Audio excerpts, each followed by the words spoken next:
So this is your listening a semi-regular weekly, non-weekly podcast where we look at discuss topics in film and movies through the odd movie review and talk about history and stuff like that. I'm Kieran. I am the one that is actually on camera and probably on a microphone as well. Who knows? Yeah, let's hope so.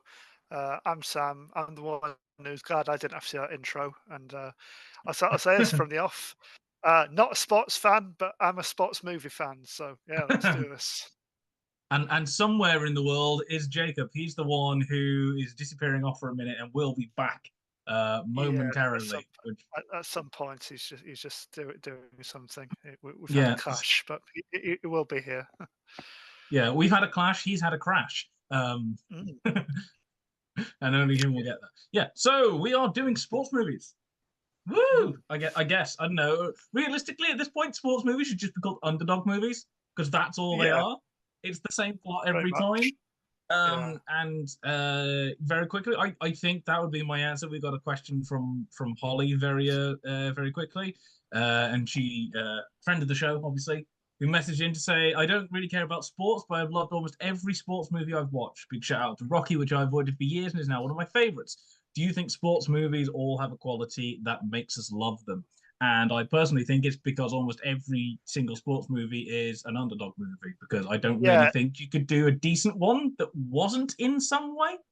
yeah, it would be no fun if like they were the best to start with and they carried on just being the best throughout. I mean, Yeah, it, it's tapping into those like base pleasures, isn't it? It's like we like to see them kind of go through adversity, but claw their way up and eventually come out on top. I mean, the classic one, Rocky. I mean, famously, he doesn't actually win in that no, film in the first one, but he wins our hearts, and that's yeah. all that matters. And thinking about it, although it's not thinking as sports typically, I'm thinking years ago, because I've only ever seen it once, the first Cars film. He Oh doesn't yeah. actually cross the line first, does he? He gives up the win to No. help the other car over. It's not about the winning; it's about the lessons we learned along the way. But Indeed. I also think was it Nish Kumar, the British comedian, that says uh, you can't really have like a left wing action film Yeah. Yeah. because there'd be nothing going on. It would just be a load of superheroes debating about UN treaties, which hilariously enough then becomes Civil War, Captain America. But it's like some films have to follow certain things. And I think realistically, for like a sports film, there has to be at least some element of Yeah. the underdog. Yeah. I'm I, thinking it I I was a mean, bit, yeah, I've got this quote from Time Out, talking about the appeal of like sports movies, and they say sports movies are a framework to tell great stories of winners, losers, triumph and tragedy, conquering behemoths and inspiring underdogs. No wonder then that filmmakers frequently draw upon sports for inspiration. Yes, sports movies can be filled with cliches, but there are also many that manage to either subvert them or deliver them with so much emotion it's like experiencing them for the first time. So it really yeah, does kind of tap into that kind of just kind of how just being human and having a beating heart and everything. It's like yeah. they kind of almost get like a shortcut, to those base emotions, those thrills. I was going to say, if you want to somehow tug at the heartstrings very, very quickly, you can do worse than a sports movie. Mm. Yeah, It's kind of just, if in doubt, we'll do that, because there's going to be some trials and tribulations. There's going to be some fun. There's going to be some lows, and it just fits. And I think well, it's the sports movie that we have in kind of Western society. There obviously will be stories that are going the other way. I mean, if they're ever going to do like a biopic about is it Lance Armstrong, the cyclist, yeah, yeah, and yeah, his drug use, that'll go downhill very quickly right at the end, and it would be a different Mm. kind of thing. It would be a tragedy. And Yeah. sports movies and Um, tragedies, you could do it, but I it's never suppose. going to be. Yeah, there aren't many. There are a few though, aren't there? Like I Tonya, from a few years back, Margot Yeah, Robbie, Tony Harding again, she's reviled, by the kind of professional skating community, for what happened with her, and that again, that film does kind of thread you up to her highest point, but then takes it right down again and really goes into Yeah, like kind of a really kind of crappy kind of end to her career, basically, and kind of yeah, and public perception and everything like yeah, that. and that kind of I think leads into a question from Liam, which is he first asks which sport has the most untapped potential for film, and then goes, "Are we missing Scorsese's take on snooker? Should Tarantino's final film be on Mm, the insane yeah, politics and nail-biting tense of yeah, bowls?" And I think something like yeah. Scorsese would bring them up and then drag them right down to the bottom Yeah, again, yeah, I or did point Goodfellas or something like that. yeah, I did point out to him that we have already kind of had, Scorsese's take on Pool, with, Colour of Money, but, And and obviously he did do Raging Bull. Uh, yes, yeah, so yeah, he kind of has yeah, done that, and boxing is normally a good one. yeah, And I think yeah, you're yeah, doing Iron Claw, which is wrestling, but kind of two people in a ring is a really yeah, nice one because it's really visual. It's a straight up fight, so it's yeah, really obvious, and you don't really need yeah, much in the way of rules. yeah, and you can do a lot of character stuff, obviously, and, Yeah, really make the most of the actors, expression on their face and everything like that. I mean, one of the things that, I mean, James asks, just go off on this. He says, "Which sports make the best films?" And I think, boxing is always a good one. I think a lot of anything with the race, really, so a lot of running. That's a good kind of attention yeah, builder and everything like that. yeah. This Um, is where I put my hands up and go, I have not seen Chariots of Fire. Oh, Kieran. It's fair. I've only ever seen it the once. It's not one I go back to time and time again, but I can see why people love it. You do it for that It's a one very scene at good the film. Olympics with Yeah, Rowan yeah. Atkinson now, and that's it. We leave I then. know, I know. It's kind of ruined it for me. Yeah, I mean, I was looking at it the other day. I was searching for a GIF of it, to post on promoting this episode, and the first thing that came up was Mr. Bean one. Yeah, Um, we can't do but it. Yeah, you'll probably agree, Kieran, that I suppose motorsport hasn't really been that well served in general by cinema. yeah. There's a few, but not many. And I suppose is that still with like, especially with modern motorsports, like obviously, the your main character's face will be covered up, so you kind of how do you kind of get I mean, connection, there is emotional that. I think the best connection? motorsports film that's come out in the last couple of decades is Rush, which is a Yeah, phenomenally well done yeah, film. yeah, But there are other things that just and there are certain sports. I think there's something like boxing or wrestling. It's fairly easy to work out what's happening, who's in yeah, the lead, who's winning, who's not, and something like that. Um, and in the nice way, all the intricacies are fairly obvious. And so when you have something where it's even like motorsport, you think you just get in a car and go. There's a lot of stuff going on behind the yeah, scenes, the strategy of the pit wall, and all these kinds of little details revolving around, especially something like Formula One. That is very hard to put on stage, on screen, stage, whatever, and yeah, make it exciting right then and there. I mean, the film I'll be talking about later, Queen of Cutware, that's all about chess, and as we know for a fact, that is very hard to make. There's the thing that chess is not a spectator sport. yeah, And it's very hard to make it obvious for somebody that knows nothing about the game what is going on at any given point. And I've been leading on. And as I'll lead on to later, Liam also asks, what do films struggle to express about sport? For example, football never looking quite right, with goalkeepers diving out of the way of the ball, mm, etc. And yeah, there are so many issues with chess tournaments, for example, knocking over the king. If you're in an actual chess tournament, that doesn't happen. You just no, hold out your hand and go, yep, you stop the clock and go, yep, well done, I resign.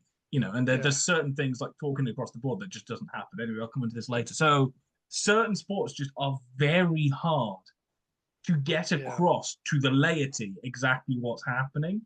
So it's like, mm, it would be the equivalent of having to like condense Yu-Gi-Oh like yeah, into 2 hours. You start on with the yeah, basics, but the thing is, like, I mean, even if you did it for like kind of just the first series of Yu-Gi-Oh before they went on to all the other bits, yeah, Duel Monsters, like it, it'd be condensing like 100 odd episodes at least with all the rules and character stuff into like 2 hours. And you just can't do it with so many intricacies and certain things.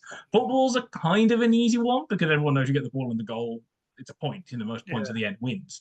But there are obviously intricacies that don't quite work, and you have to yeah. make it dramatic for the screen. Yeah, and I suppose normally, obviously, you're teaching actors to play football,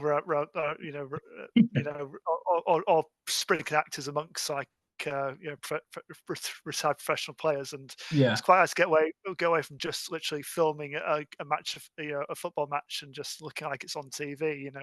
yeah, It's about making it look more cinematic and dynamic and stuff. And by that point, you just it always down to the edit, I suppose, isn't it? Really, because yeah, because in a film, the camera will be doing a lot something that they wouldn't be doing on yeah. on TV.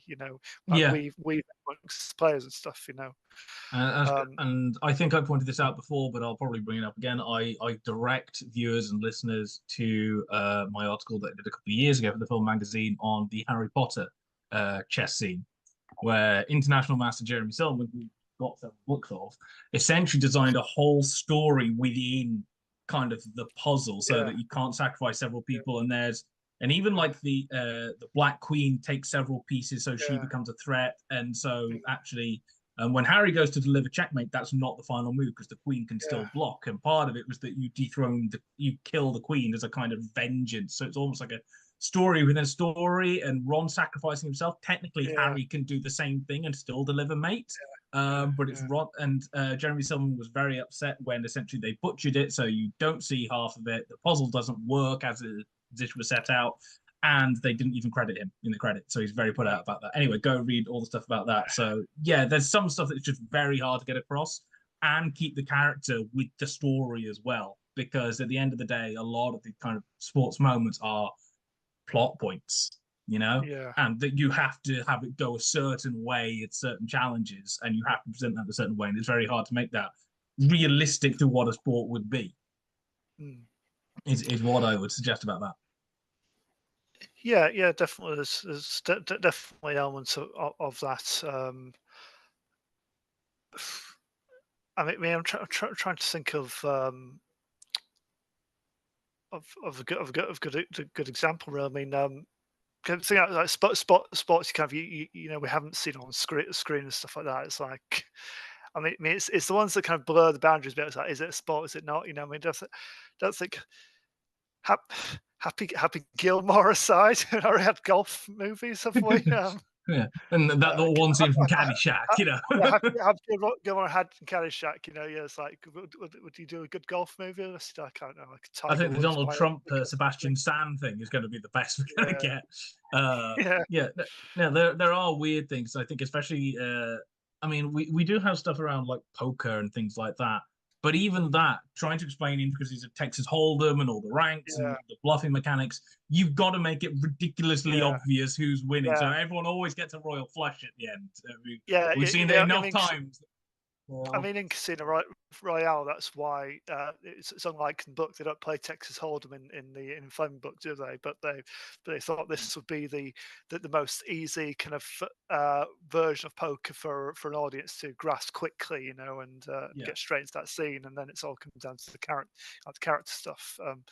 I think it's always a good sign of a good sports movie for me. A bit like same with documentaries, really. If you've got no interest in the sport whatsoever, it still draws you in, and you still care about the characters. That's always a good sign for me. we have a comment that I've no idea who actually this is because the name will be different. But tennis is a very popular sport for screen, similar to boxing. It has the potential for duel scenes. Yeah. Yeah, Is there a yeah. bit of tennis in one of the Bond movies somewhere? Am I hallucinating?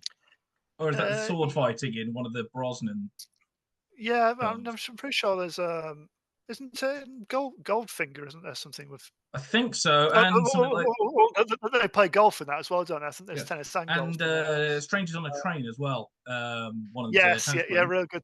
real good tennis match in that, yeah, which is again tied into like builds up the tension because there's something else going on at the same Yeah, time. It's cut in between, like the crime going on and that, and kind of yeah, he's trying to finish the match quickly to get away to kind of yeah. save his skin essentially. Yeah, the match keeps dragging on, so it's quite clever kind of when it's used like that. And obviously, this ignores the fact that Hitchcock, one of his early silent films, is a film called The Ring, which is Yeah, about a boxer, a pair of boxers, and the end there's a boxing match somehow at the yeah. Royal Albert Hall. I can't imagine that happening now. You take No, the Royal Albert Hall and do boxing, and then you get things like Herbie for the racing scenes. So mm, those kind of work. So racing as well, and Herbie works because it's Herbie, and we know he's going to win at the end. Even when the car split in two. And running across the yes. line. I'm thinking of Love Bug, and then the remake, Heavy Fully Loaded with Lindsay Lohan. Yeah, I have never seen a Herbie film. I don't know if that's a black mark against my name, But or like have I the trouble is, my family are very much VW people. So like they uh, used to rebuild Beetles. They used to set up like Beetle conventions and stuff like that. My sister's got a yeah, 1972 restored kind of thing. So like we very much know Herbie and Beatles and stuff like that. yeah. So yeah. We've got James Golf Films, Legend of Bagger Cancer. Is it Bagger Cancer? Caddyshack, Team Cup, greatest game ever played. Okay, So there are some out there. We yeah, mentioned Caddyshack, so there's the one. yeah, yeah, If anyone's yeah. got any other ideas or suggestions for random films Yeah, or sports that need films, then please shove them yeah, down. I'm waiting for something yeah, like soapbox racing, the film. Like is it the Red Bull? yeah. I mean, that's normally reserved for like one scene in like a family drama, isn't it? Where like the dad bonds with the kid and stuff. It's not. Don't know whether that would span a full film. I mean, it's a very good episode of The Simpsons that when about Homer do their soapbox race. Yeah. Liam asked what fictional sport from a film should be real, and I was thinking for ages, right? So don't think Quidditch because that's already sort of real. I mean, don't some American universities do What a was that? version Sorry, of I think you Quidditch? broke up. Oh, Quidditch. Um, Yep. yeah, Quidditch. Yeah, what could I mean, to be honest, now I think if you try to do that, you get cancelled anyway because it's J.K. Rowling. Uh, it's like I have a very weird thing with that in that kind of I essentially learned to read and got into reading through the Harry Potter books and the films, so yeah, they're very much a part of kind of my culture. And every time I see one of the films, I am there because it was very much part of my childhood. yeah, And at the yeah, same same time, for I'm me. like, J.K. Rowling's an asshole. Yeah, yeah. Yeah. So it says power slapping feels like it will get a film at some point. Power slapping? What's power slapping? Where am I missing that from? I don't know. You'll have to explain power slapping for us in the comments. Like I am confused, which isn't hard. Um, No. like there's going to be some, and obviously video games. Video games is an interesting one. Do we count that as sports now? Like, well, as esports, isn't there? Yeah, I mean, Yeah. people train, in teams, to be the best, working their reaction, their tactics, and And everything. So admittedly, one of the drivers in Formula 3 this year started out by being like world champion yeah, Formula 1 yeah, esports, mm, and is not yeah, constantly last. And they're not yeah, first, but they're yeah, not constantly yeah. last. So So James suggested a few kind of fictional sports earlier on. So basketball. Have you ever seen that Trey Parker and Matt Stone's no, film? Yeah. So it's it's a combination of basketball and baseball, but they're basically just whacking like massive balls around with bats, basically. Yeah, it's very silly, but it's quite funny. Um, Death Race. Okay. I mean, but basically okay, talking about like doing motorsports, but with weapons, aren't you? Really? yeah, that's just called Mario Yeah, Kart at a certain point, yeah, isn't it? yeah. Real life Mario Kart. Yeah, yeah. Tron light cycle races. Yeah, I suppose you could. I mean, let's be When honest. someone I don't know when how someone it would invent work, but when we'd all someone want to see it. no, yeah.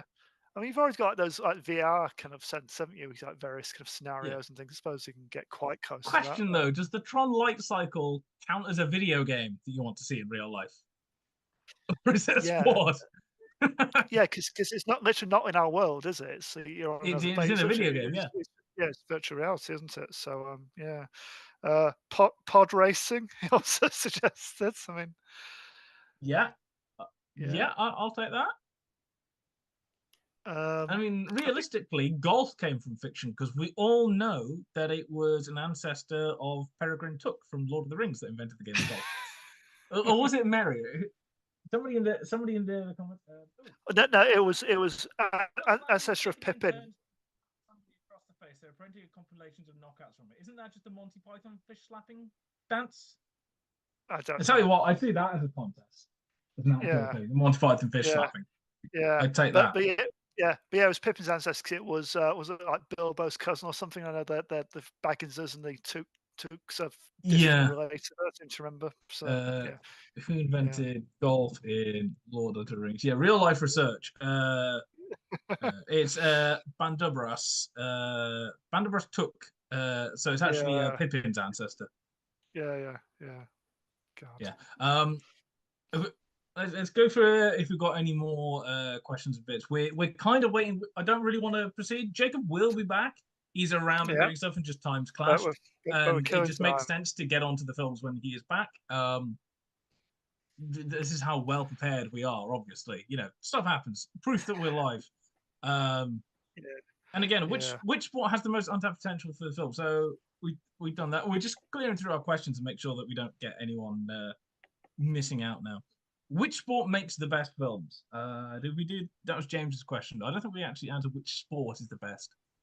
Um, Although I would actually say now, do we say this is that it makes the best film, or is the best in the easiest to put in a film?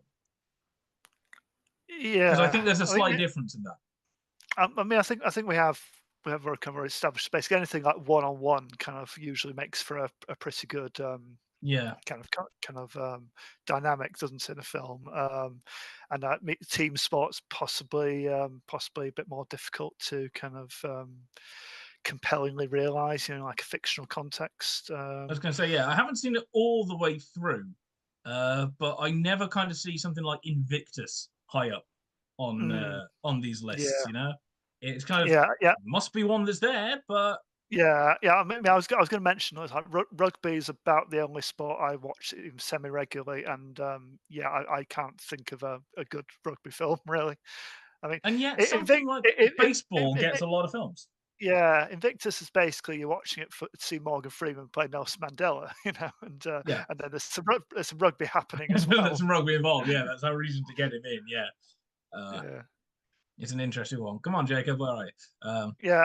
I mean, me and a few friends we go down to like this gaming convention every year, and one of our little rituals of that is someone brings on a really crappy sports movie to watch in the hotel room. Um, we scuppered last time because the hotel had upgraded and the TV was like mounted like flush on the wall, so we couldn't plug in Ah, our games console, as DVD player, sadly. Um, yeah. but probably the worst Can't one we've imagine it. seen. Yeah. Worst one we've Sorry. seen recently. A few years back was United Passions, which is the FIFA movie with Tim Roth as Sepp Blatter. Um, and this was a film that infamously cost $32 million to make and made back $168,000. It was just Yeah, like yeah, yeah. that's beating John Carter.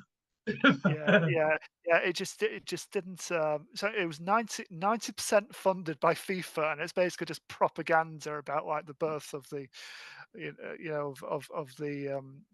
of the league and everything like that. It's just well, FIFA how it is today and how the competition works. It was just and it basically it works all the way up to basically throughout Blatter's life and all the way up to kind of one of the World Cups, I think. Um, but yeah, it's just I say yeah, it's just really just filled with cliche and terrible dialogue and terrible acting, and Mhm. it's Including it's from en- Tim Roth. yeah, yeah. Well, promise he's going to play what is Sepp Blatter? Is he Swiss? Yeah, he's Swiss. So he's doing sort of like a generic European accent, and then you have who Is else it you have is in it it? worse than Russell Crowe doing an Italian accent in Pope's Exorcist? It's probably up there. Yeah, Wow. I'm sorry, that was not good. yeah. Um, I mean that was basically a film kind of trying to make almost the politics of football interesting rather than football as a sport, Yeah, basically. It's just all the stuff you didn't want to know, but they're going to tell you anyway.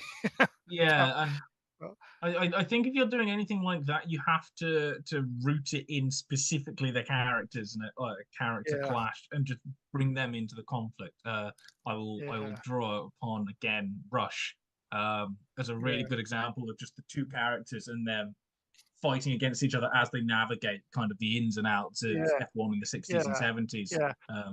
Yeah.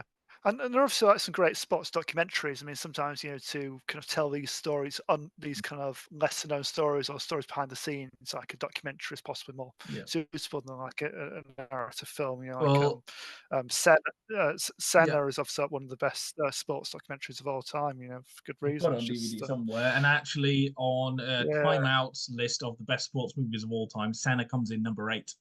Um, it yeah. is I a did very I good did bring film. up the Yeah, Yeah. I mean their top 10, it was, number 10, Olympia, so Lenny Riefenstahl's, That's a Olympics, dodgy one. Like, documentary, so here's the thing: it's not. It is a very yeah. like accomplished piece of filmmaking, but it's very dodgy to. Uh, we we we mentioned her in our animation, briefly, in one of our other episodes, but, for people that don't know, Lenny Riefenstahl, she was, the filmmaker behind the Third Reich, basically. So, Yes. um, she did a lot of their propaganda.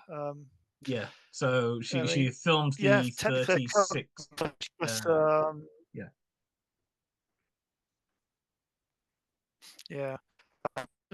And, When We Were Kings, which was Jacob's choice a few weeks back when we talked about documentaries. So that's about the Yep. Rumble in the Jungle. And then we've got then we've got Senna. Then we've got Slapshot, which I've never seen. That's hockey, isn't it? That's Paul Newman I in a think so. hockey Yeah. film. Yeah. Um, The I went wrestler. to I went to uni with a guy who was yeah, yeah, I went to uni with a guy who was a big hockey player, and yes, I think Slapshot was his favourite film. um, Although, the wrestler I'm again, not again, seeing on this wrestling and list. boxing both do real well. Yeah. I'm Mm. not seeing on this list what one of my friends his favorite film was of all time, which is Jamaican bobsleighing, Cool Runnings. Cool I'm not Runnings, seeing yeah. that on the Oh list. god, That's obviously very upsetting. no, If you ever listen to this, it will be they, upsetting. yeah, they probably think it's too insubstantial. It's like all these are quite worthy films, aren't they? Except for Caddyshack. Caddyshack's at 5. um, Yeah, which is not great. then you got Um, Bi- Bill Dur- Bill Durham, Bull Bulldog, Durham, yeah. which I've never seen. Again, another baseball film. Hoop Dreams, a very good basketball documentary. I think Ebert was a big fan of that. Yeah, I've heard of it, Raging haven't Bull seen it. and yeah, Number 2, and yeah, then Rocky at Raging number 1. Bull Yeah. and Rocky number 1. Yeah, they're expected, I think, as the top two. Yeah, but I mean, some of my other favorites. Like I said, I'm a big fan of like boxing movies. Think uh, uh, of trying to just You're go trying to through think of the what movie I you're thinking watched of. recently. Well, yeah, I am. Aren't I? But obviously the wrestlers up there. Foxcatcher, that's a really good one. It's funny. A lot of the ones like in the ring, they verge into more like straight dramas as opposed to like sports films. You got the fights, but in amongst that, there's normally like a lot of other stuff going on. The Yeah. actual scenes in the ring don't tend to be like the biggest part of those films. No, they're normally kind of where you essentially those are your plot points, and then everything else strings it together between the beats of this is where we go up a notch, this Yeah, is where we get knocked down, and then the rest of it's about kind of the consequences of those moments rather than the moments themselves, which I think that's yeah, where sports documentaries work. Sports movies work yeah. best. It's about the consequences of the individuals that have had that moment. We've got James calling you to leave Caddyshack alone. Hey, I didn't say it was a bad film, James. I'm not sure if it belongs in the top 5 of greatest sports movies of all time. That's all. That's all I'm saying. Yeah, maybe not. I'm Uh, obviously very upset that the original 1955 Fast and the Furious film is not in here, the Roger Corman film. That essentially yeah, whoever it was that uh, kind of created the franchise later needed a name for it. Saw yeah, a documentary of American International yeah, Pictures, liked the name, and asked Roger Corman if they could use it. And went, yes, you can use that for your yeah, films, but I want the rushes from your film so that I can go and. Which reminds me that obviously we need to do a Roger Corman episode at some point because he's still going. He's still alive. He's still going. He's 98, and as far as I can yeah. work out, he's I'll, still I, working I, on I'll, stuff. I'll, I'll yeah. Are we going to do that while he's still alive, or wait till he cocks? We need to get there very quickly. Yeah. Yeah, Jacob is still yeah. not back. But So the yeah, again, question, this list, I don't think we have to start talking about our picks for these, aren't we? Really? yeah, I think we We all are know unfortunately, and Jacob is what going to have top to five. catch up. So who do you want to go first? Do you want to take this first one, or shall I? Well, you did the intro, so I'll take this one. Yes, so my pick for a sports movie I've seen quite recently actually, and I really enjoyed Yeah. was the Iron Claw. Um, so I'm not a wrestling fan, never have been, never will be. Some of my friends growing up were, and I kind of absorbed a bit like from their general interests, but yeah, it's never really been my thing. But I thought an interesting one to start with on this. I mean, again, this is probably a debate that'll come up with yours as well, Kieran. Is is pro wrestling a sport? Well, technically speaking, I've looked this up. If you're going by legal terms, it can't be considered a sport. Why is But that? well, it's described as a form of athletic theatre. What's that? Technically, There's so much yeah, faith that it can't yeah, actually be yeah, classified yeah, as genuine. yeah, yeah. Now Wow. yeah, no, I think anything kind of predetermined, essentially, it kind of it's almost the spirit of like a competitive sport. Essentially, I think that's their general arguments. But Are that's you not to saying that all say, wrestling is predetermined? no, that's not to say wrestlers, kind of don't know what they're doing, aren't like incredible athletes. Of course they are. They've got to obviously, there's got to be physically able. They've got to be Yeah. able to throw and fall in the right ways to not seriously injure themselves. Yeah. They've obviously their routines are like incredibly well choreographed and everything like that. And they're like they're just such personalities, aren't they? I mean, Yeah.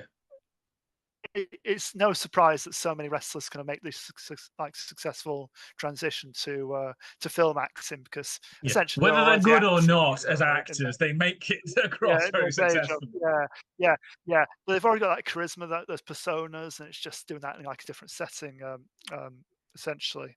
I mean, apparently this it did obviously, um, actual kind of wrestling you see in the Olympics. Obviously, that is like a contact sport, just like boxing is, and this obviously developed out of that. Developed apparently during like kind of the prohibition sort of years, where basically there were so many fixed matches that like fixed by the mob, that basically that they said, well, why don't we have a separate thing for this? We'll be open about that. The result is predetermined, but you'll get to know these guys and their characters, and you'll Yeah. be swept along and drawn to the story. It's essentially Um, violent theatre. yeah, yeah. I mean, it does remind me of that episode of South Park where they join the school wrestling team thinking they're doing like pro wrestling, and they kind of get all their costumes together and everything. And then just comes to the gym. There's all these guys out in leotards just pinning each other. It's like, this isn't what we signed up for. Um, but yeah, so I don't watch wrestling, but I do like wrestling movies. Like the wrestler Foxcatcher. Another one I saw quite recently, Cassandro, about the first kind of openly gay Mexican wrestler, that's an interesting one. But yeah, they kind of sports movies in general, they're usually about like the struggle to win, like to be the best in kind of whatever you're doing. Um, in this film, so it's the true story of true and tragic story of the Von Erich clan. They're like a wrestling dynasty essentially from Texas. They've been so the dad basically trained up all his sons basically to follow him into the ring and like carry on their name as like the kind of wrestling family in the area, and it's basically following their kind of struggle to be the best and stay the best throughout the 70s and 80s. But the real life basically they experienced like a series of unimaginable kind of tragedies. I mean, there were six brothers, I think, and four of no five of them ends up dying untimely. Um, That's not good. the makes of the film, yeah, yeah, yeah. The makers of the film obviously thought this was be a bit much because they actually wrote out one of the brothers from their script. They said, "No, no, they've had enough death. We can't have another brother dying." So basically, one of them died in childhood, and then three of them ended up dying not in the ring, but as in deaths connected.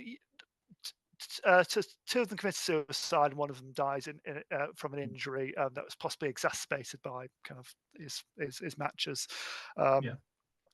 Um, but yes, so basically, usually in a sports film, the protagonist kind of has to face setback after setback, but is able to, to pull everything together, but to come out on top in the end.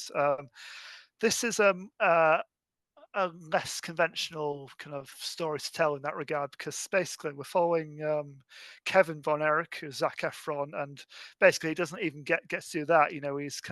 He's the second oldest and the oldest surviving son of the family. He should be like the heir apparent of his dad's wrestling legacy. And he should be kind of given every opportunity and to become like world champion, everything like that. But he's passed over time and time again. Basically, his dad just psychologically and emotionally manipulates him time and time again. Basically, "Oh no, give your son, give your brothers a go. No, no, no, no. I think he'll be better at this." And basically, just time Yeah. and time again, he said, "Oh, this is my shoes. I'm ready to go. I'm ready to go. I can do this." And his dad said, "Oh no, no, it's not your time yet." And he keeps kind of he's Yeah. basically keeping like the physical fitness up and doing these matches stuff, but he never gets proper opportunity to properly prove himself because he's always passed Yeah. over his younger brothers. And as they're dying one by one, he's still being ignored. So it's like like a double insult to himself basically. And like they're a weird family because like none of them seems to be able to grieve properly, and they just put it all back into carrying on with their passion and Yeah. their wrestling legacy. And I mean, the dad's basically is a real nice piece of work, very emotionally abusive, and basically doesn't know how to talk to any of his sons, and players them off against each other, and gets to compete, and yeah, nice piece of Yeah. work. So the it's really good kind of against the odds movie. I think I'm sure if you're a wrestling fan, you'll know them. You'll know them as a name. I mean, they're still going now. I think the latest generation has followed the family into the ring. Mm. Yeah. Um, it's a but it's a really interesting biopic for like the uninitiated because it's a story that's like so kind of kind of shocking and kind of the scene I've seen of you saying, "Oh no, that can't be real. That can't really happen. No way.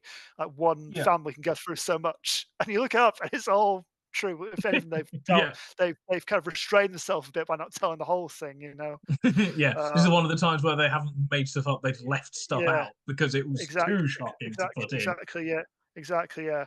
And it's a really kind of heartbreaking drama. I mean, again, it's not one of these where, yeah, the way they did wrestling matches are really impressive. Obviously, the actors, so Zac Efron, Jeremy Allen White, Harris Dickinson, they all really look the part. They look like wrestlers. They're doing all the moves, and they've got the charisma, and they kind of really get like the kind of the smack talk and the personas and everything down and all that. It's all really well Yeah. done.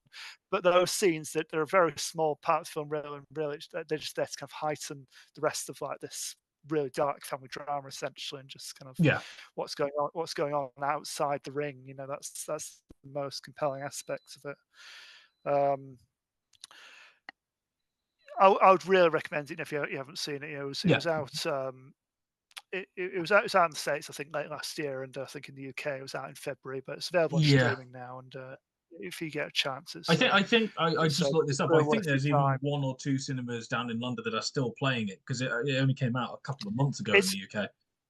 yeah, I think it's been a bit of a sleeper hit. It's been one of those that have kind of it's had legs. Yeah, I mean, I did see it mentioned on a post the other day. People saying, people saying it's like the days of like mid budget kind of mid budget films is over. It's like, well, where's the market for this? And well, clearly it's not, because a lot of these, they've got stars in them, but they're not like massive budgets. But yeah, people are still going to see them and going back to see them, and they're staying in cinemas for yeah. much longer than you might expect. So I mean, admittedly, when I was going to the cinema the last few times, I saw kind of posters for it and thought, if I have nothing better to do, I might yeah, go and yeah, check it. yeah, It came out December 22nd, 2023 in the States, yeah, and the yeah, UK we got it on February 9th. So, and I've just checked, there are 1 or 2 like yeah, Odeons in the middle of London that are yeah, still getting it for like one yeah, showing a week kind of thing. yeah, Um, yeah, yeah.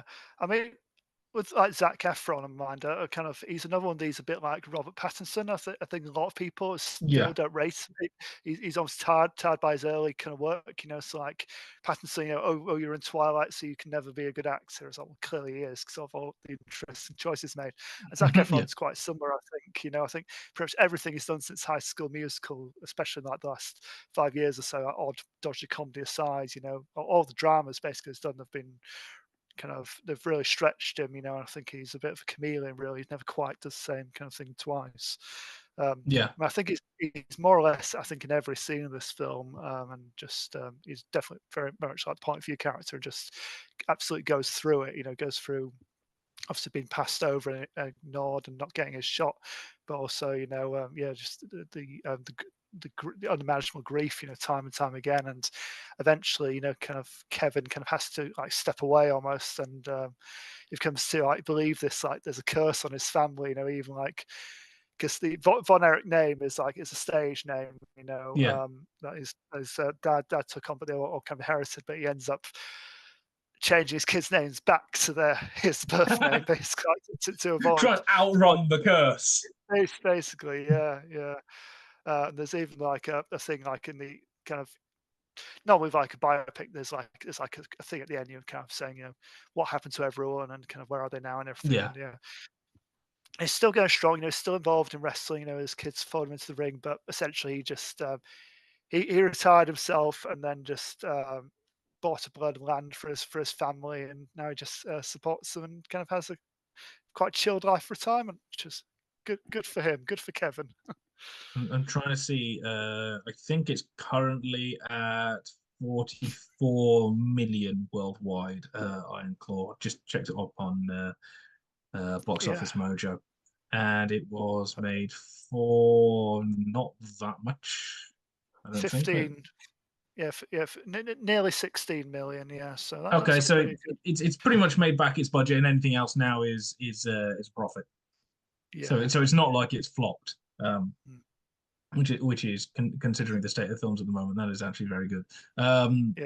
Yeah. Uh, Best part aside from Zac Efron, because I'm looking at uh, the list and I actually don't know any of the other names, but I don't know actors anyway, so it's not yeah. surprising. Okay. Well, so Jeremy Allen White, he's the lead in The Bear.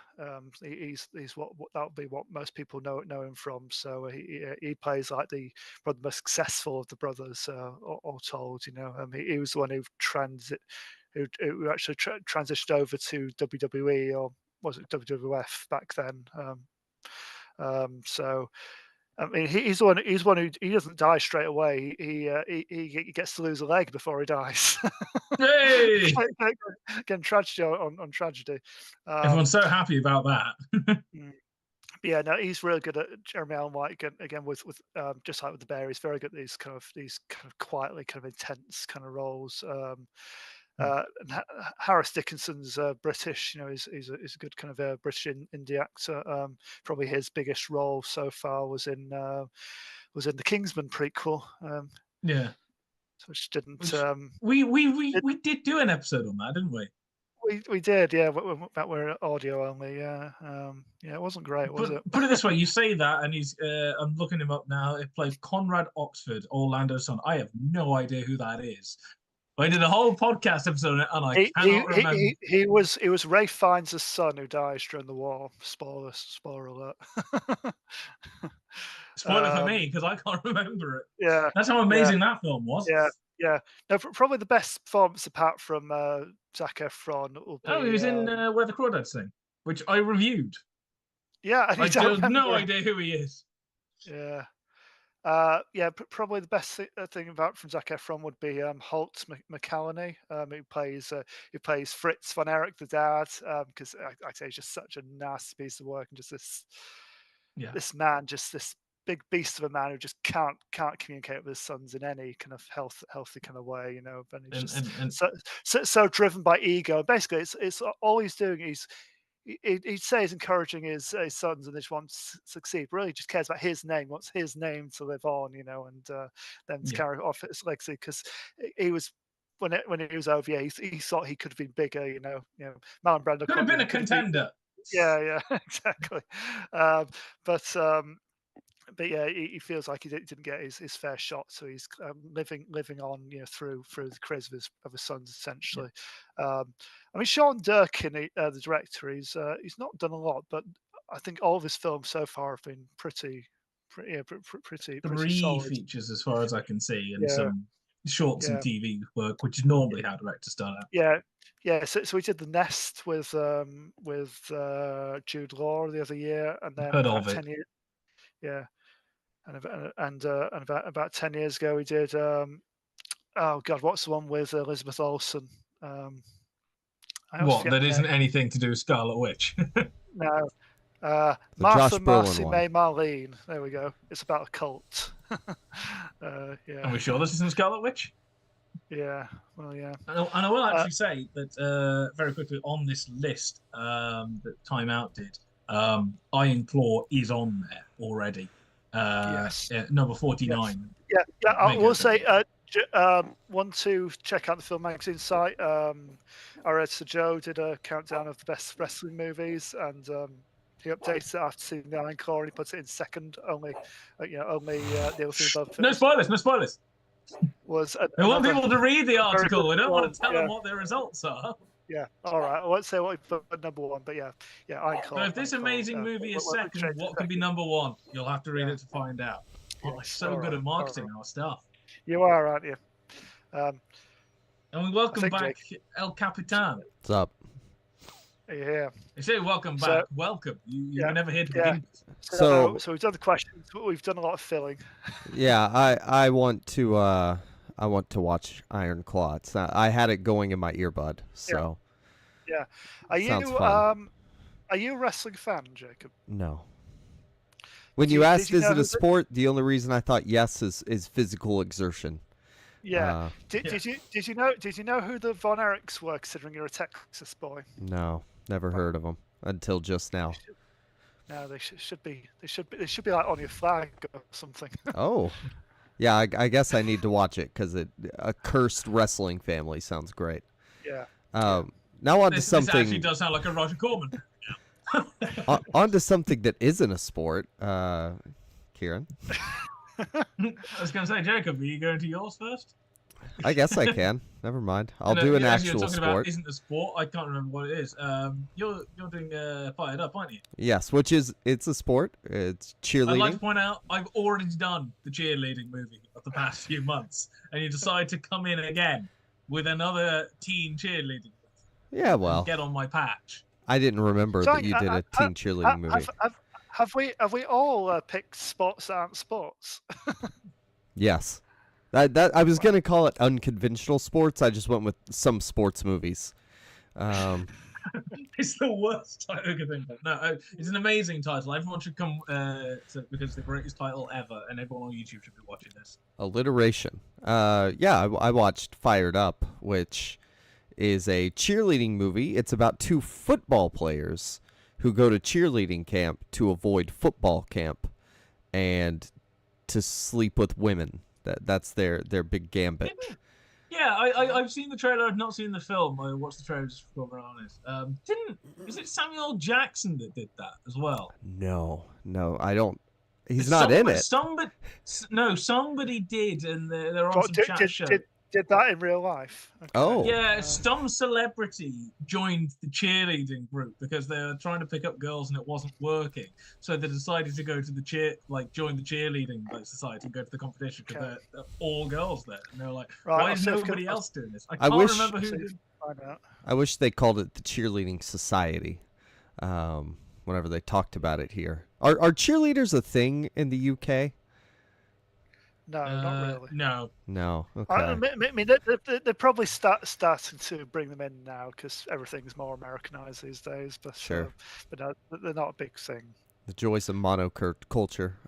But yeah, you know, it's the kind of movie where you have chauvinist protagonists who are supposed to sort of get more in touch with their feminine side, if not completely improve their views specifically on women, but really on the world as a whole. But there's just so much like gratuitous, you know, just shots of cheerleaders, and the movie takes place in high school, which is the thing that makes it really weird. So all of these, you know, sexualized women in crop tops and short skirts are supposed to be 16 Oh yeah. at best, Okay. 17. Yeah. Can I just point out? I've just found it. Yeah, it was a story told in Graham Norton's show. That is what Sam Jackson did. Yeah, he explains apparently, I became a cheerleader, but it wasn't to meet a woman. I wanted to travel all the places the team went to meet women. I had a megaphone and just called out to the girls who then danced. So at an all-boys school, I was the only volunteer to be a cheerleader that year. Yeah, I mean, if it worked out for him, then it's a lot like this movie. There's one character, she mentions that you're the only like 2 of 4 straight guys here or something like that, because everyone else is gay. And that's what a lot of like random parts of this movie are negotiation with like queerness in American society. Obviously, is that you trying to add something to the film to try and make it somewhat of substance? No, or it's is that actually in there. It's actually in there. So I watched the regular version. There's an unrated version that I've seen before. I watched the regular version, not realizing that there were 2 versions. But there's a whole subplot cut out of the regular version about they have like an ambiguously gay roommate, and it's like, is he hitting on you, or are you trying to be friends with like the more, you know, hyper straight character? Yeah. And by the way, everyone in this movie is like, oh, it's that side character from that thing. There's like 3 side characters from One Tree Hill. The main character, one of them is on Community. He plays Britta's annoying boyfriend. So what you're saying, it's just a cast of people that you vaguely recognize but don't know where from. Yeah, and then they have a couple of real actors in it too. They have Philip Baker Hall, and oh gosh, there's another guy. I can't remember his name, but he's one of those improv comedians. That he's big. I can't think of his name though. And yeah, they go to cheerleading camp, and there's just the main sort of thrust of the story is that once you have 2 guys on your cheerleading team, suddenly you're good. They came in last every year prior to this. I don't understand how cheerleading camp competitions work. The question that was asked, has any movie taught you the rules of sports? This movie does not teach you the rules of sports. There is a move that is prohibited that obviously the protagonists are going to employ. To the face. Yeah, they're going to put the rest of the cheerleaders in a body bag. And yeah, they still don't win, which is fun. Like, there's a lot of funny to it because it's a comedy. It's hit or miss, but when, you know, it hits, it's pretty good. Like, there will be characters who are trading insults back and forth, and those parts are entertaining at least. There's a lesbian cheerleader too, but she is kind of unaware of it, and then her and one of the other girls sort of come to grips with it at the end. So that there's another queerness thing in it that is, you know, it's like played for male gaze, but Yeah. there's this something whole movie to it. sounds like it's played for the male gaze, and I'm on IMDb. Do you know the tagline for this film, Jacob? Oh, let's see. Scoring has never been so peppy. I don't know. Well, there may be several ones, but the one I found on IMDb is just this: 2 guys, 300 girls. You do the math. Oh, there you go. There's no math in this movie. I don't know That's classy. why they thought that would be a good tag. Mine was better. To be honest with that, they know exactly what they're doing. They're going, we both know what this movie is. Like, we're not trying to pretend it's anything else. It could have been their scoring, but not touchdowns. So do all the cheerleaders presume these 2 guys are gay when they join? No, they don't. They know who they are. They, all right, especially at their school. So what they have to do, they do have to trick them a little bit. They have to go to one of their little sisters and be like, teach us some cheer moves. And then they're out in the park and they do a move to get like a frisbee out of a tree. Yeah. Yeah, because that would be the kind of the route I would expect it to go. Like the classic kind of story structure. I think the non-threatening, they presume they're gay, but really they're out to score, and it'd be a bit icky to look back on now. Yeah, well, there's a point where they say, yeah, we know why you were here. We just thought maybe you'd also be an asset to us in the competition. When everybody falls out before they come back together for the big competition. But it's definitely the classic underdog story. Y'all talked about that at the beginning. That is the core of this movie is, these guys are not cheerleaders. These cheerleaders are terrible. And they're going to come together and make 19th place, which I don't know how. They said they finished 10 places worse the previous year. There's only like 6 teams, and one of them is made up of like 15 people. So when there's big crowd shots, they're about 10%, I would say, of the crowd shot. So I don't know. Maybe I'm bad at figuring out how many people are there. Are cheerleader squads allowed to have different numbers, like compared to people they're cheering against? I would think so. That would just be an advantage to whoever's comes from the biggest school or the wealthiest school. Or it would be a disadvantage because there's a higher chance that somebody messes something up because there's more people. I don't know. Maybe. But yeah, the evil villains are the Panthers, and of course they wear black, and they do, villain stuff. The trailer, they have like a little kind of dance kind of move thing that they do. Yeah, I'm sure they call them bitches at some point. Yeah. So, speaking of, tangentially speaking of which, that's where the iron core comes from, by the way. That's the Von Erich's finishing move. They make a claw with their hands and basically grasp your head and push you down to the floor, basically. Okay. Interesting. It's not as sassy, I'm sure, as it is in this movie. No.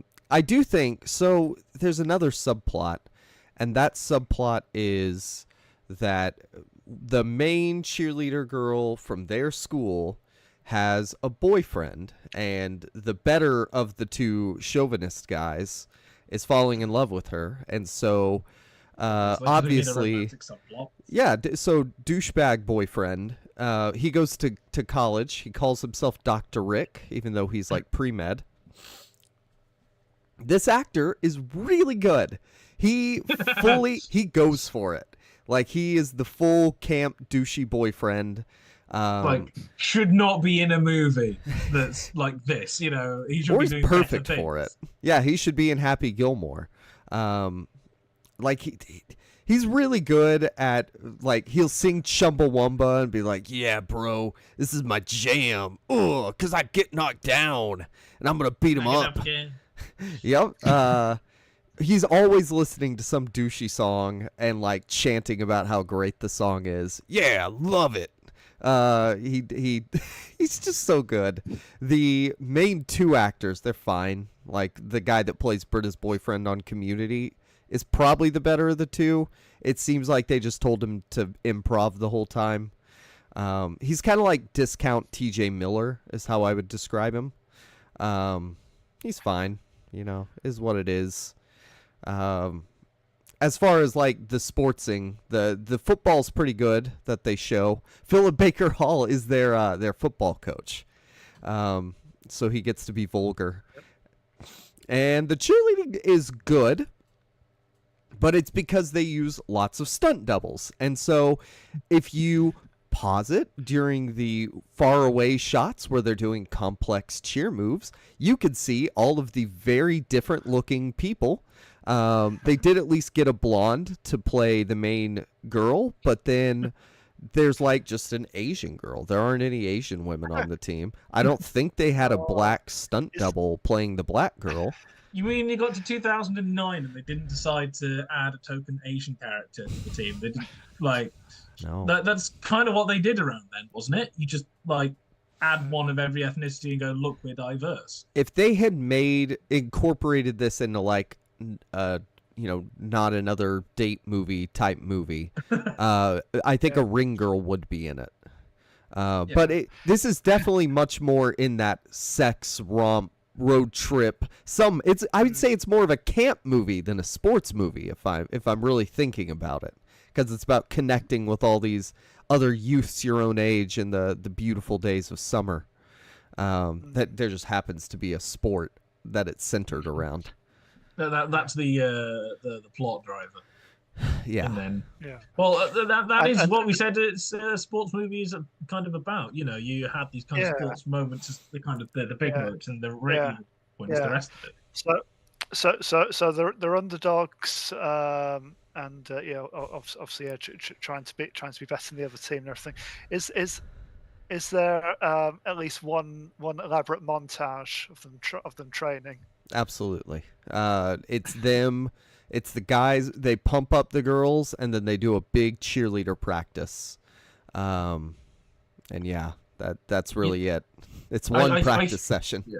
I think what's going to happen is that I'm going to have to watch this. You're going to have to watch Bring It On that I did several months ago. And we're going to have to compare the two teen cheerleader movies from the 2000s. Well, Kieran, it's funny that you mentioned that, because there's another scene where they're watching a movie on this big screen. It's Bring It On, and they're all quoting it as it happens. They're talking along with the movie, including one of like the main gay male cheerleader. Yeah. He's putting a lot of sass into it. He's really fun too. He's good. All the characters are one note, but like some people really lean into it and do a good job.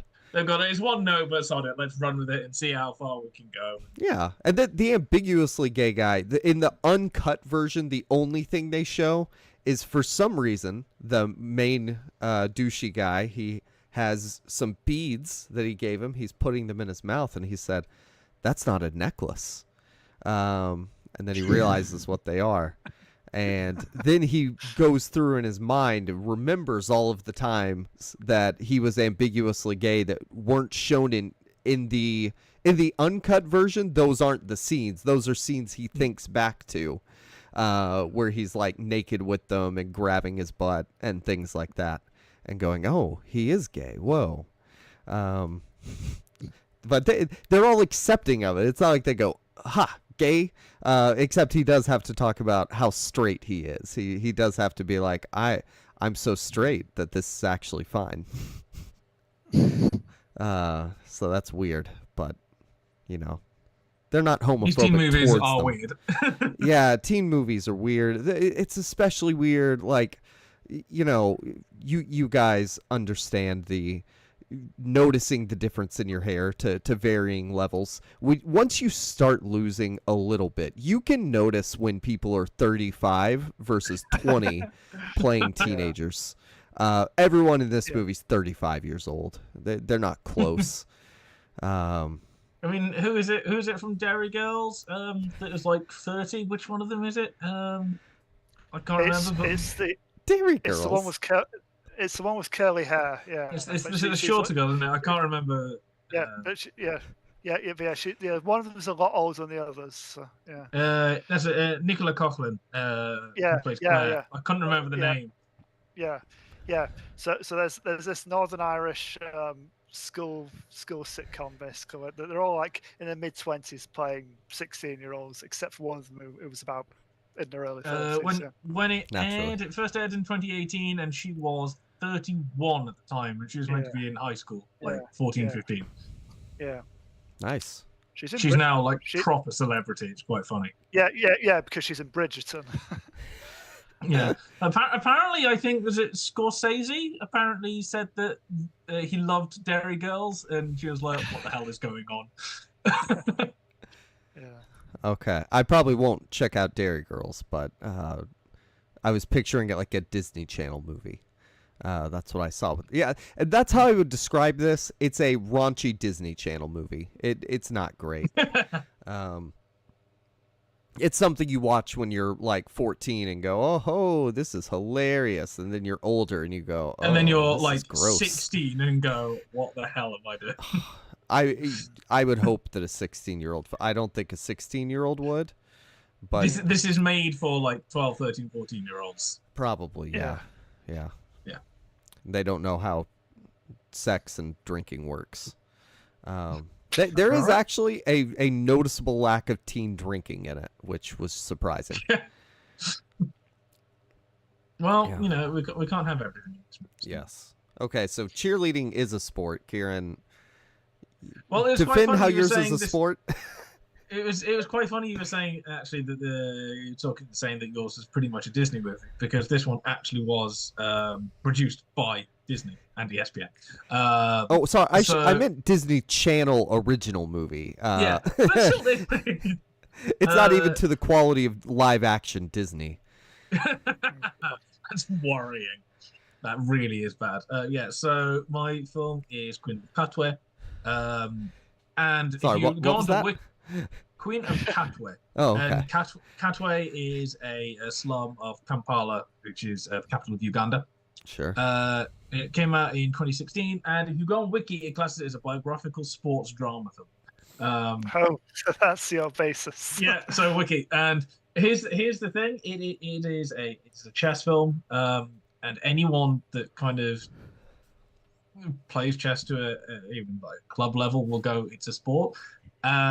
People on the outside won't, but then you realize that most of the top GMs are spending like at least an hour or two in the gym every day, because their thing is like 7-8 hours, like mental exhaustion at the board. It's a physical stamina thing as well, that the two go in, physical stamina and the mental stamina. So it's quite funny. You see all these GMs having like weightlifting like offs against each other, who can bench the most. It's quite funny. Kieran, have you ever watched Chess Fever? I have not. Yeah. I would say it seems more athletic than your average chess movie just from the cutting. And admittedly, now they are starting up with chess boxing, like tournaments. Yes, with the GMs and IMs do chess boxing, which I have to check out, like I'm on Hamilton. But yeah, Queen of Katwe is interesting, and I wanted to watch it essentially because I wanted to do something that wasn't like completely white. So this is very much not. And directed by Mira Nair, who is a Indian American filmmaker who has done quite a few other films. I think most of them are kind of Bollywood films, kind of in her earlier years, and then Queen of Katwe came out in 2016, and she's done a couple of episodes of some TV series since then, but that was the last film, Queen of Katwe, and it is a biopic. Yeah, I'm doing biopics. Like, this is something that doesn't happen, about a true character, Fiona Mutesi, who is from the slum of Kampala, who eventually grows up. Yeah, I start talking about chess and Jacob disappears again, as usual. This is how it works. It's just like, I've done my bit, I'm going to bugger off again. So she kind of, with the slums, joined a kind of local kind of essentially outreach program, essentially teaching kids through sports, kind of life lessons, things like that. And she eventually goes to play at the Olympiad. She becomes, I think she becomes national women's champion, or at least national junior women's champion, and eventually goes on to. This bit is not in the film; it's just kind of afterwards. But she does become, along with somebody else, I can't remember the name. the other girl becomes the first one of the first titled female players in Ugandan chess history. So she is kind of a so it's essentially the chess body. For those who don't know, FIDE, you achieve a certain level, will give you a title. It's essentially like passing an exam almost. Yeah. So essentially, she was like, in some weird way, like one of the first women in Uganda to almost get like an undergraduate degree in chess, if that makes any kind of sense, if we equivalent it like that. And she got essentially, people picked up on the story, and then it got made into a book, and then the book got made into a film. So it's also starring David Oyelowo and Lupita Nyong'o, who was like, I saw Lupita Nyong'o and I'm like, yes, Queen. And the actress who plays Fiona, that I'm going to butcher the name of, Medina Nalwanga, apparently was spotted kind of in a slum by a casting director, and kind of picked up and come to do this. This is her first film, as far as I can work out. And she was from such an impoverished area that apparently David Oyelowo, I'm going to butcher the name as well. I apologize. I'm British. I'm not good with any names that aren't British. We can claim this. But David Oyelowo took. Brits should stay away from Uganda. Also. Yeah. Took this young actress who's going to star this film to see Jurassic World with the other kids on the set, and she turned around and went, "Is that what we're doing?" And she'd never seen a film before. Like Jurassic World was her first film. She was born in 2002, so she was 13, because Jurassic World was 2015, and never seen a film before. And apparently, when she went to see the finished product here, that was the second time she'd been in a movie theater in her life. So it's just even weird that like there are areas that the films don't get to. Just to learn this is an interesting place. Just an interesting thing. But the apparently most of the plot of this is about 90% accurate according to the real life Fiona. Apparently, aside from bits of dancing, because she doesn't dance. Apparently, she's going like, don't dance. But it's yes, there are chess scenes and stuff like that, and there's moments where she learns to play. You enter tournaments, she beats the rich snobs, and then you go up to this place, and then she has some knockbacks, and it does the various things as you do in any of these kinds of sports films. It's kind of what happens. You know, we go through our various stages, our various competitions, and we rise and fall like that. But most of it is not about that. It's kind of actually almost in a way, I think the focus, yes, obviously she is the focus, but one of the main things is between her mother, played by Lupita Nyong'o, and her coach, played by David Oyelowo. And because her mother, obviously it's a slum area. She says in the film, you know, when I was raised, I often pretty much the whole time I went hungry. You know, you sell maize. This is what we do to feed our family. This is how we do it. The rent's late and everything like that. And it literally is living in essentially a kind of shack put together with corrugated iron and things like that.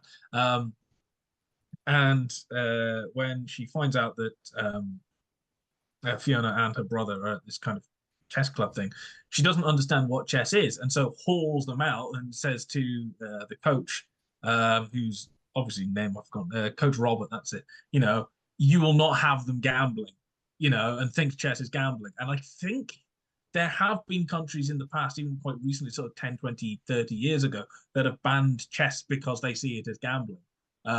So like even that is kind of in there, and it's kind of a battle between those two of David's character Robert wanting to bring her up to exploit her potential, because not exploit her potential but achieve her potential, because she's like, she could be she's kind of a prodigy, and in any other situation she would be. Why do we not let her achieve this? And the mother going, but she has to stay with the family. She owes something to the family, and at one point she takes she goes as part of the Ugandan team to the Olympiad. It's one of the first times the women have had a showing at the Olympiads, which is essentially their Olympics, because the Olympics don't recognize such as for like decades. Like, we'll do our own version because it's not a sport. Yeah, it keeps going on arguments, and I think one of the Olympics thing is like if we do that, then we're gonna have to like draft some Monopoly in, and Yeah, Settlers of Catan, like. Catan Olympics would be impressive. And also, I'm doing this at the time that the candidates is going on to decide who's playing for the World Championship matches. Literally, the games are being played currently in Canada. But she goes to the Olympiad, and when she comes back, her mother goes to the coach and goes, you know, she's come back from this, and she essentially thinks she's too good for this. You know, she's been all these places, she's had all this success. You know, she's seen kind of people have laptops to prepare. I want a laptop. You know, I'm not going to get up in the morning because I've got all these things. And the mother's like, but she's not part of that world. And she goes, you know, she's seen paradise, and now she just thinks that's where, you know, her life should be. But she's not there anymore. She's here. She's back here. And so a lot of it is the constant back and forth between these two characters for, you know, whether should we nurture it or should it go on along with her trials and tribulations. And that really is the key. It's those three characters and how they interact with each other that really work for this. In terms of presentation of chess scenes, there are bits that are dramatic up, like as I was saying before, you know, there's scenes where somebody loses and they knock the pieces over. Nobody does that. You just stop the clock and go, good game, and then you leave. You scan the sources and go up and leave. That's the situation. Even like in Queen's Gambit, they always take the king and they tilt it down. That was an old thing. It's not happening now. Yeah. I was going to ask you, had you seen Queen's Gambit and kind of how does it compare? I have seen every episode except the last one, and that's because like my laptop died and I was going to watch it a couple of years ago, and I've just not got around to finishing it off. But how does that presentation of the matches and kind of making them exciting kind of compared? Do they do different things stylistically? Or? This came out a couple of years before Queen's Gambit. Queen's Gambit, Garry Kasparov, 13th world champion, was kind of creative consultant on Queen's Gambit. So even though the book had been written decades before, it was made into a thing after this. Again, it's similar in its presentation, but there's always a thing where, especially in this, where the moves come quite regularly. A couple of seconds and another one gets played, and there's just certain things that, like, you know, they're having to do because you've got to present it visually for people that don't know what's going on. You have to keep the momentum going. But at a certain time, I'm sat there going, nobody would do this. Like, you know, there's a mate in one and everyone gasps, oh my God, she won. It's like, well, everyone would have seen this a mile off, especially at like, you know, professional tournaments. This is not a thing which would happen. It would be seen. And so there's stuff like that. And when one of the later tournaments and the actual person, Fiona Mutesi, it says her peak rating was 1686, and this was on October 2012, so this is just after. Somebody of that strength, bearing in mind I've been to tournaments, I've played against people at this strength, mostly lost. Occasionally I've held my own, so I can roughly play at this level on a good day. You know, there's certain openings, like she gets confused into a Queen's Gambit decline, which is, guess where the Queen's Gambit gets its name from? It's a very common opening, like 3 moves in, and she goes into like a think of, ooh, I've never seen this before. And I'm going, if you're at that strength, even if you're from the slums, you earlier on in the films it showed you reading, being taught to read some books, to go through a couple of Kasparov books. It's like, you will have come across this opening. It's in the modern day, even the stuff like that, it's virtually unheard of because it's one of the most common openings ever, you know. And I think it's actually the final game against to become like champion of the big tournament that this opening comes up, and it's like, if you're a D4 player, you will have faced this. The idea that you haven't is pretty much absurd, but they have to do it to throw in some jeopardy, like a couple of moves in, and it's like, no, that's not happening. There are some funny bits where they go into a proper tournament for the first time. The last tournament I played, it was a one-day rapid event coming on a year ago. But but it's quite nice for somebody that's been in there and plays at that kind of like one day kind of level than to walk in, because I felt the nerves and I felt the hype like physically, and like it came back. Like, and it's like, oh, I want to get in there kind of thing. And it felt like I was about to play when like everything just like, oh God, and all the stomach knots because now you're like, oh God, now I have to pretend like I'm a decent player. And my favorite scene in the entire thing is in this kind of scene. There's several characters from the slums. They're called the Pioneers. Robert nicknames from the Pioneers.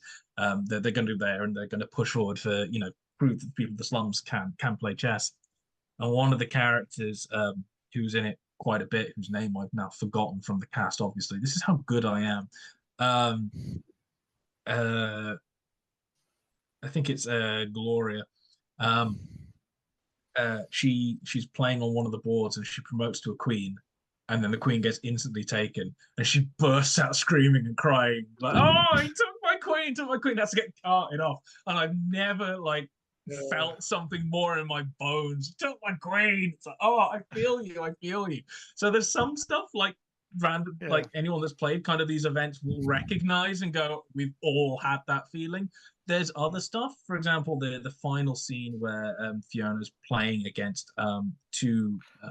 this person to become kind of, I think it's junior champion or something like that. There's people watching around the side, and her mother's there for the first time to support her becoming the champion, and they're talking at a volume which would not be appropriate. At least it kind of, cultural differences might, but if it was a British one, it would not be appropriate to talk at that volume. You'd have an arbiter come over and go, "Can you please be quiet or leave the room," because there are like dozens of other games going on. But you have to have that in order to have the characters and the story go on, and that's one of the things that you have to weigh up. Dramatic license kind of stretching the reality a bit to make it work on a story level.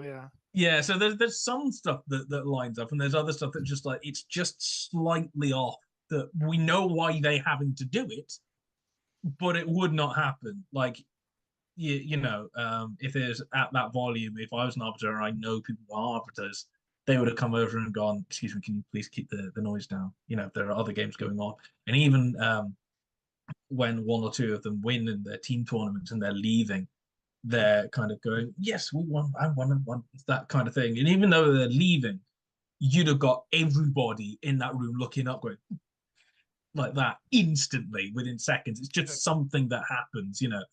You obviously come up with a certain level of noise, but when you know it's one person making a noise, everyone's head goes up just by default, because it's just not fair, even though you have to have it. So there's dramatic licenses going on, and that's one of the weird things with chess, that you have to have these moments where, because it's a game with a certain set of rules that not everyone knows, and it's not obvious how all the pieces move and the complexities and something like that, you have to have these moments and you have to break these rules.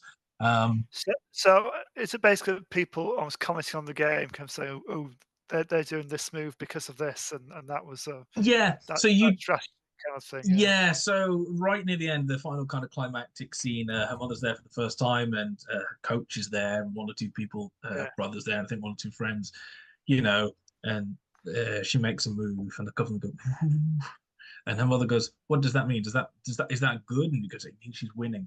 But it kind of at a vocalized rather than a whisper level.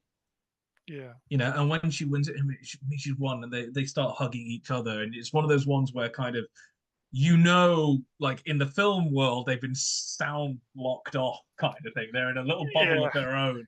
But realistically, what would happen is she kind of sits back and goes and smiles at them and does that. To be honest, even like that is dramatic license. You'd get up, you'd shake hands, you'd sign the sugar sheets, you'd put the pieces in the middle, and then you'd leave the room. And then once you'd left the room, you'd celebrate, because it's just polite, because there are other games going on. So again, it's just one of these things that happens. And Jacob is making a face. I'm just thinking about like the boring decorum that I usually see in a chess movie, and that if someone like stands up and yells, that image is pretty hilarious. Oh God, no. Yeah, there's it's just, and to be honest, you wouldn't go and a certain amount of celebration at the board anyway, because the nerves and the adrenaline is still going. So you might kind of sit back for a second, but then you kind of get up, and there's still kind of procedures that have to be done for the rules and regulations. I mean, it probably hit me slightly differently because again, it's about going to like club level chess tournaments for a lot of it, and that's the level I've at. That's the level I've played for a number of years on and off. So a lot of it I really felt like in my bones, you know, it's like I recognize things like that. But even without that, again, these are kind of the spot points of the same. A lot of it is about, you know, does somebody who comes from the slums kind of go further, and is it right to have them going further? And the coach was like, she can achieve so much more, she can get out of here. And you know, the mother, played by Lupita Nyong'o, kind of has that look of, what do you mean, like she's better than us, you know, what are we then, kind of thing going on. And it's that, and then you have, obviously we've got to beat the rich kid, so it's very much a looking down on the slums kind of thing. And it's that play of kind of almost the kind of internal politics of the decorum of various places in Uganda, and then going over to play like Canada and things like that. You know, that's kind of, I think, an interesting part of it. That, and the fact that aside from one or two characters that make appearances that aren't named, like nobody's white. Hey, like nobody's white. It's a female director. Like, if you want anything that's not like a white sports movie, this is a great one. Yeah, it's really good, and it's really accessible as well. Yeah. Me and Jacob have both picked very white movies this week. Jacob normally picks the white there. He picked some non-white movies recently, but yeah, it's really nice, quite fun. You've got the moments. There's almost a moment where like their home gets flooded and stuff's almost been like washed away. That reminded me very much of Parasite. When their place gets flooded, and I saw it, and I'm like, this came out like a couple of years before. What's going on? Bong Joon-ho, are you been stealing? Influence, So there's bits like that in there, and it's not like a stealing up kind of thing, but there's definitely coming from the slums, and you know, she always returns there. And there's one or two bits where, even though she's having this success, she kind of goes back to her mother and starts selling, you know, the corn and stuff to get along with her and things like that.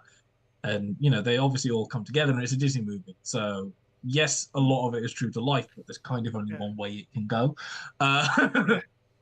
And it's really nice. It's really lighthearted. I enjoyed it.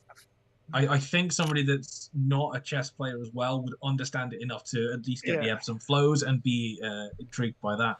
And it's very well acted. Lupita Nyong'o is great, and you know, David Oyelowo is great, and actually Medina Nwanga, considering this is her first role, she does well enough. Again, some of the acting, because a lot of it is kind of child actors. Again, perhaps child actors that don't have that much experience, haven't seen that many films even to mentally compare against. You know, I think we underestimate kind of being able to judge kind of acting performance based on what we already know, like a pattern recognition wise. So that if we were to do something, we'd kind of subconsciously base it on things we've seen, even if we're not actors. So if you've got somebody, again, like Medina Nwanga, it was like during the shooting of it that she saw her first film. She was acting in a film and had never seen a film before. So, you know, if that's the case for her, you've got to think that perhaps one or two of the other children hadn't as well. And yes, there are older characters, but so some of the younger actors, it's not 100%, but they're good enough to pass it off, if that makes sense. It's never like Oscar winning, but considering all things considered, it's really nice and really good and really, I don't want to say a heartwarming story, but it kind of is at the same time, and that's what you want from. I've checked. It's still on Disney Plus at the moment, so I think I'll definitely check it out soon. And what's really nice, you know, you were saying at the end that Iron Claw, was it? I think where the casket, you get there. This is what this person's doing now, kind of thing. This is where they want now. It's really nice. The film ends, and just before the credits, they bring out the actor or the actress, and then they bring out the real life person they're with whilst they bring up that's that this is where nice. they are now. So you have the Yeah. side by side for a good Yeah. 6 or 7 of them, of the main cast, and that's really nice kind of touch there. And some of them look very alike. It's quite weird. It's like, oh my god, they're exactly the same. Some of them are not. So yeah, I'd highly recommend it. I think it's in like the 90s Rotten Tomato wise. 7.4 on IMDb. 4.8 I'm looking down for various bits, so it's a very well regarded film, and it slipped under the radar, but I definitely recommend it. Well, I don't want to make presumptions about Sam, but Kieran, it's nice that you've actually played your sport at somewhat of a level, so I got to hear things that are stupid about chess movies. You know what though? From what I could see, thankfully all the boards were the right way around. I can't remember what I was watching recently. It was some blockbuster, and the board is the wrong way around. I think actually in Age of Ultron, the board is the wrong way around. Tony Stark has set up a chessboard the wrong way around. I'm like, what the hell is going on, Tony Stark? I think that's quite in keeping with this character, because he's a genius, but he doesn't. He'll probably not know some quite basic things. He'll probably just get by it with confidence, so maybe. But yeah, it's probably just a genuine mistake. But I'm going to make allowances for his character. I can tell you, if you've played chess at any level, when a chessboard comes up in a film, the first thing we do is look to see if it's the right way, the right order. But yeah, it's a nice film, even for those who haven't played in chess tournaments before. And it's the kind of thing where if you liked Queen's Gambit, you'll probably like Queen of Cutlet as well. Nice. And Greg asks, is Karate Kid a sports film? I'll say yes. It's on the list. It's on the timeout list. It's a physical activity, and in the movie, there's the big competition at the end. So there's montages. What more do you want? Like, yeah, I'd say so. Yeah. Now, is waxing a car a sport? I don't know. No, but waxing it off is. Gross. So that is it. That is it for this episode. I liked him when he was off doing something else.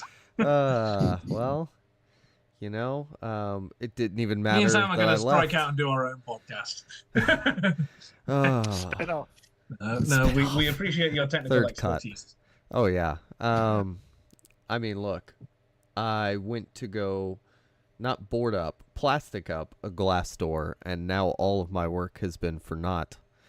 But at least I know what size it is, so that's pretty sweet. Yeah, so 5 to 8 business days, I will have a new door. Yeah, this is what he was doing instead of like doing the important things and talking about sports movies. Yeah, exactly. But until 5 to 8 business days, guys, where can people find you? You can find me at SSP Thinks Film and at the Film Magazine, where at the moment you can read my review of Alex Garland's Civil War. And probably tomorrow there'll be a list dropping where I've ranked all 4 of his feature films as well. So check that out when that's up. Yeah, I can't remember what's come out since the last date that we're on. Hopefully you don't find me anywhere. If you do, I'm Judgmental in the various places. I'm going to say possibly since the last episode, which I can't remember the date.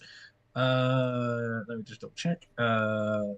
Yeah, so I had my review of Psycho come out the same day. Got one of retrospective of Psycho, retrospective of Spellbound, my review of The First Omen. Hint is exactly the same as Immaculate. And my thing of Max von Sydow, 3 career-defining performances. Probably get something else at some point, but yeah, that's what's come out recently. Yeah, and you can find me at Jacob Film Guy. I learned just now in an email today is DEA Take Back Your Prescription Drug Day. So if you want someone to take them to the DEA, send them to me, and I will get them straight there. I thought you were going to say I'm going to take them. But yeah. So find me at Jacob Film Guy. That's where you can reach out. or email me at secondcutpod@gmail.com. We can get that worked out. And then you could read my stuff on the Film Magazine, but it's nothing new. It's the same old stuff that it was the last time I said He's that. slacking, isn't he, really? Yes. Well, I'm not even writing in Slack, so... If you just go to the Film Magazine and just search Scorsese, then probably whatever comes up will be what Jacob's written. Yeah, me or Joe. Actually, I think a lot of people have Scorsese stuff, but yeah. You can also go buy Film Magazine stuff in our Redbubble store down in the description. Yeah. You can just give us money. Yeah, there's something you can get. You can give us money. We take internet cash, but not Bitcoin. Well, no, we'll take Bitcoin too. Whatever. We'll accept NFTs. And are those even a thing anymore? Do people still do those? No, crash and burn, thank God. Oh, okay. Wow, who knew that was a fad? So that's it. Thank you for listening, and goodbye. Adios. Goodbye.